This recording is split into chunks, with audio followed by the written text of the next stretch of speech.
Fear is one of the most powerful forces in our lives. It can shape our decisions, control our actions, and define what we believe is possible for ourselves. Fear controls people in ways individuals don't even realize. Some are afraid of failure, so they never take risks. Others are afraid of rejection, so they never put themselves out there. They go through life keeping people at arm's length, never forming true connections, because if they never get close to anyone, they can't get hurt. Sometimes fear is more powerful. Some people don't follow their dreams because they're afraid of what their peers might think of them. They want to follow their heart, but they're scared that their parents may not accept their decisions and may be disappointed in them. Fear can be paralyzing. It lingers, and it convinces us that the only way to staying safe is by avoiding the things that scare us. It may start small. You steer clear of certain situations that make you uncomfortable, but slowly these moments of avoidance turn into habits, and these habits become ingrained in your daily life. Now, in my case, I had emetophobia, the fear of vomiting, and it was a bad fear of it. I wish I could have shrugged it off like any other person. I wish I didn't overreact. But that's the thing about phobias. Logic doesn't work with them. I knew it was irrational. I knew most people go through their life throwing up maybe once or twice every couple years and moving on with their day. But my mind didn't care. My mind made it all into a life or death situation. So instead of trying to overcome that fear, I built my whole life around it. I stopped eating certain foods, I stopped going to certain restaurants, and I washed my hands a lot. Now I know what you might be thinking. I'm just a germaphobe. Not exactly. I didn't care if I got sick. I didn't care if I got a fever or cold or whatever. That didn't bother me.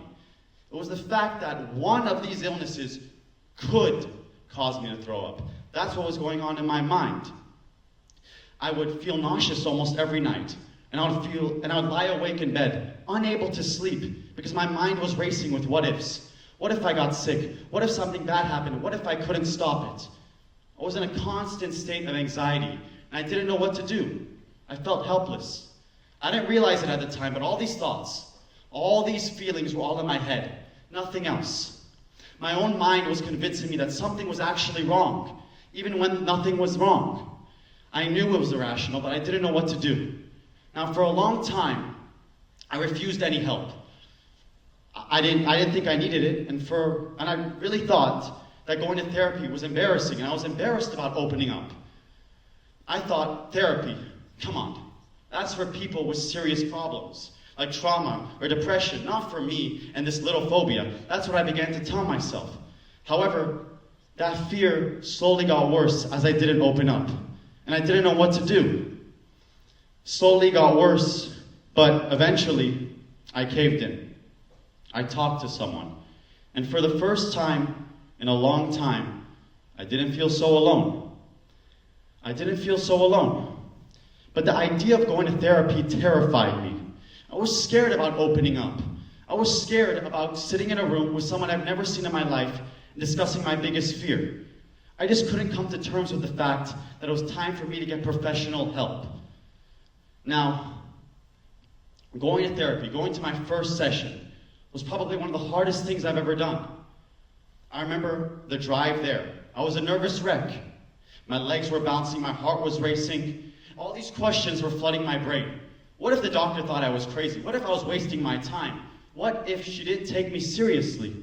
I genuinely was scared. But now looking back at it, going to therapy was probably the best thing I ever did for myself. I learned coping strategies with a doctor. I learned ways to control that fear. The doctor and I took small, controlled steps towards coping.